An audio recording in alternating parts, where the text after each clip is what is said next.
internacional es fundamental si se quiere la paz del mundo. Y ya que hablamos de Colombia, comentamos esto en algún titular la semana pasada y es la situación del agua que enfrenta la capital de Colombia, Bogotá. El racionamiento en la ciudad comenzó el jueves y afecta también a otros municipios a los que presta servicio la empresa Acueducto y Alcantarillado de Bogotá.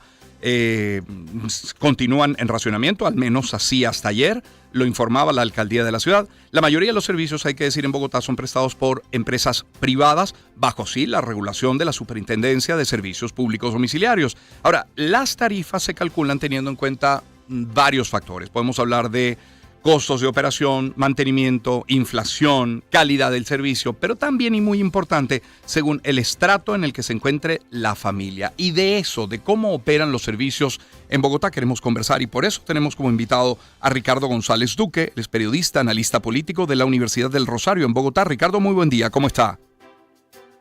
Hola Román, saludos a todos allá en Venezuela, ¿qué tal va todo? Muy bien, agradecidos por este contacto. Ricardo, comencemos por lo último que mencionaba yo. ¿Cómo es esto de los estratos? Quien ha estado en Bogotá suele escuchar con mucha frecuencia y cuando se monta uno en un taxi, que bueno, que hay un estrato, son 2, son 3, llegan a ser hasta 6 estratos y terminan no entendiendo que los que tienen más poder adquisitivo terminan como financiando a quienes están menos favorecidos. ¿Cómo funcionan estos estratos en Bogotá? Bueno, en estos días de racionamiento que inició el jueves vuelve a tener mucha importancia el tema de los estratos y además por la medida que tomó ayer el alcalde Galán, que ya les voy a explicar un poco, el alcalde de Bogotá. Una precisión ante lo que estabas diciendo, es cierto que las empresas privadas son las que manejan los servicios públicos en Bogotá, en el caso de energía y gas natural, por ejemplo, pero en el tema de agua, sí la empresa es totalmente pública, que es el Acueducto de Bogotá, manejado por la alcaldía de la ciudad. Este acueducto emite facturas cada 2 meses para el pago del servicio en la ciudad, y sí, exactamente, es por estratos, pero hay una gran discusión en estos momentos en el país sobre ese modelo de los estratos que bien decías, es del 1 al 6, pero esos estratos están definidos por la ubicación del predio en el que vives, es decir, existe la anomalía, y eso lo quiere cambiar el gobierno del presidente Petro, existe la anomalía de que tú vivas en un sector de estrato 2, por ejemplo, en varios sectores de la ciudad, pero tengas ingresos muy altos, y puede existir la posibilidad de que vivas en estratos 5, 6 por la ubicación, pero no tengas ingresos tan altos. La anomalía allí es que los de estratos 5 y 6 subsidian los servicios públicos de los estratos 1, 2 y 3, así está estipulado. Entonces ese digamos que es como el modelo que existe hoy en Colombia, pero es básicamente sobre ubicación y no sobre ingresos, que es lo que quiere cambiar el gobierno del presidente Petro. Y lo que anunció ayer el alcalde Galán es que en esa factura del acueducto, esa factura del acueducto va a empezar a cobrar un sobrecargo a partir de la fecha, para quienes empiecen a consumir 11 metros, más de 22 metros cúbicos, más de 22 metros cúbicos para ahorrar energía, agua, y eso va a depender, por supuesto, también del estrato en el que estemos cada uno. ¿Quiere decir que los medidores de las viviendas funcionan? Sí, exactamente. Son los medidores de cada vivienda, de cada propiedad horizontal, los que determinan ese consumo cada 2 meses, como te decía. Ahora, ¿por qué, Ricardo, el racionamiento? ¿Qué está pasando? ¿Por qué hay racionamiento de agua en Bogotá? Bueno, en el caso de Bogotá, la ciudad se abastece de 3 sistemas de embalses que están ubicados en el oriente, en el norte y en el sur de la ciudad. Y el nivel es dramático realmente. Las imágenes que uno ve, donde está emitiendo en estos momentos es a 5 kilómetros de uno de estos embalses, el embalse de San Rafael, que es un bello embalse que está a niveles del 16%. Un embalse vecino de ese, que es el principal, el embalse del Chuza, está al más o menos 14-15%, y la sequía, las altas temperaturas del fenómeno del Niño han llevado a esos niveles que según los cálculos de la alcaldía, dicen que tenemos solo 54 días de agua. Imagínate esa alarma tan gigantesca para toda una ciudad de 8 millones de habitantes, y si te apuras, 10 millones de habitantes con los 11 municipios vecinos. Entonces se tomó esta decisión de tener racionamiento de agua en 9 zonas. La ciudad está dividida en 9 zonas, y en esas 9 zonas empezó a hacer racionamiento durante todo el día. Román, lo que dijo ayer la ministra de Medio Ambiente del gobierno Petro es que ese racionamiento debería durar durante todo el año, porque las condiciones climáticas así lo prevén. La buena noticia por lo menos es que empezó a llover un poco ayer en esta zona de Bogotá, muy cercana a los embalses, y si empieza el fenómeno del Niño, pues podríamos paliar esta crisis. Con otro agravante, Román, que si quieres ya te desarrollo ese tema, es la posibilidad también de racionamiento de energía. Claro. Y es exactamente, porque nuestra matriz energética en Colombia depende 70% o está compuesta 70% por hidroeléctricas. Claro. Y en el caso de Colombia, Colombia exporta o exportaba energía a Ecuador. Ayer se tomó la decisión definitiva de que no se le sigue exportando energía al país, a Ecuador. Ahí también hay una condición política de la pelea con el gobierno de Noboa. Y ya anoche me informaban, el gobierno ecuatoriano, el Ministerio de Energía de Ecuador, anunció racionamiento de energía por cuenta de esta situación. Así que era que la situación empieza a traspasar las fronteras, por supuesto. Claro, lo sensato es que usted exporta energía eléctrica, si tiene a sus poblaciones satisfechas. Eso sería lo lógico, ¿no?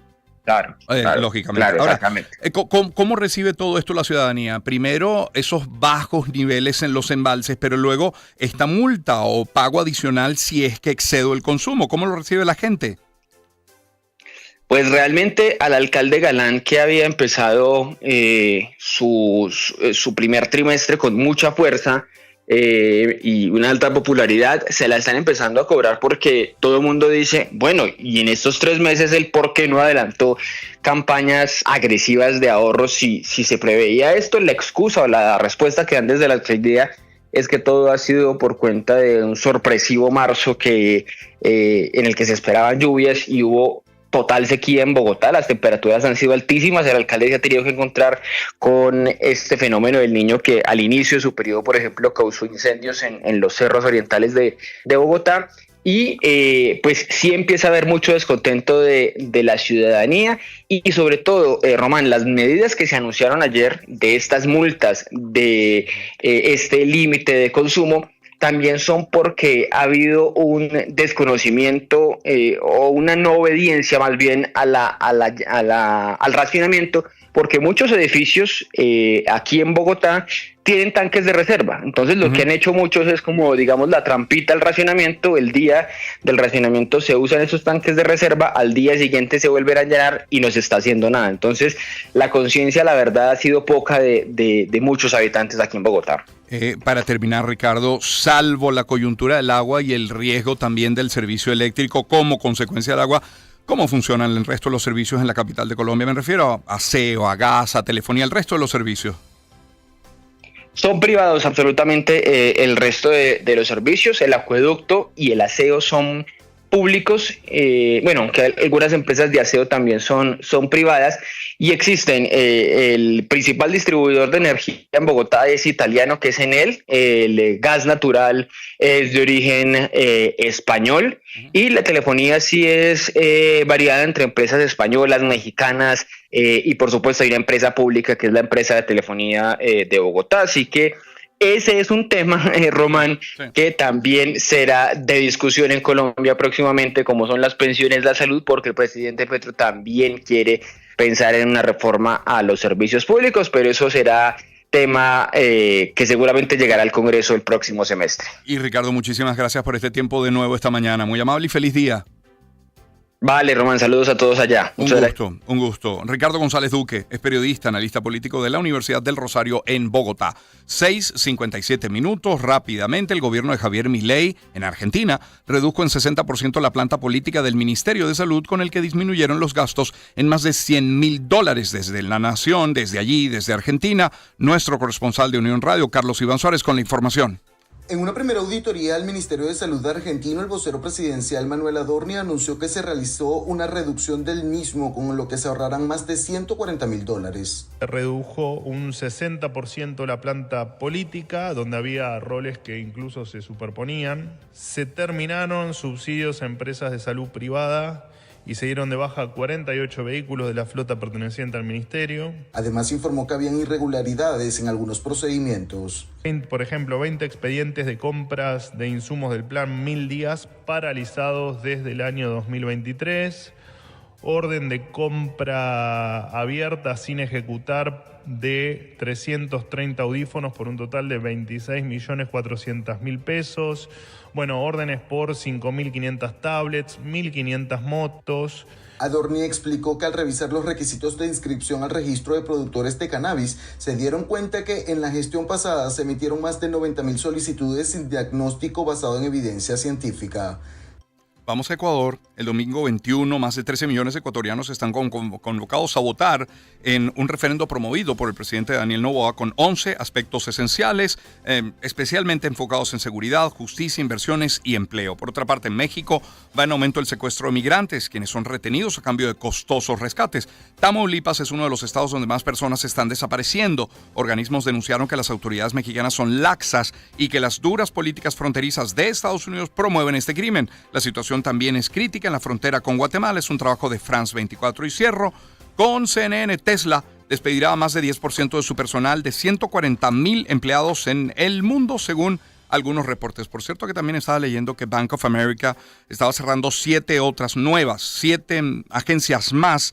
Esto se entiende como una medida que responde al cambio de las preferencias, de las costumbres de los consumidores, que cada vez recurren más a operaciones bancarias en línea y menos a las oficinas del banco. Son las 6:59 minutos. Luego de la pausa estaremos conversando sobre alimentación, sobre producción, acceso, precios, alimentación en Venezuela y por supuesto también hablaremos de salud. Por eso tenemos al presidente de FEDEAGRO y tenemos a la doctora Marianela Herrera pautados. También a Luis Oliveros, economista, para hablar de algunas decisiones importantes tomadas por el gobierno de los Estados Unidos y algunas por ser anunciadas también. Son las 7 en punto de la mañana. Pausa y volvemos. Empezamos el año en su compañía. Circuito Éxitos. Caracas, Maracay, Puerto La Cruz, Puerto Ordaz, Barquisimeto, El Vigía, Guarenas, Guatire, Mérida, Táchira, Margarita, Maracaibo, Maturín. Circuito Éxitos. Melodías de siempre. Sonidos en primera fila.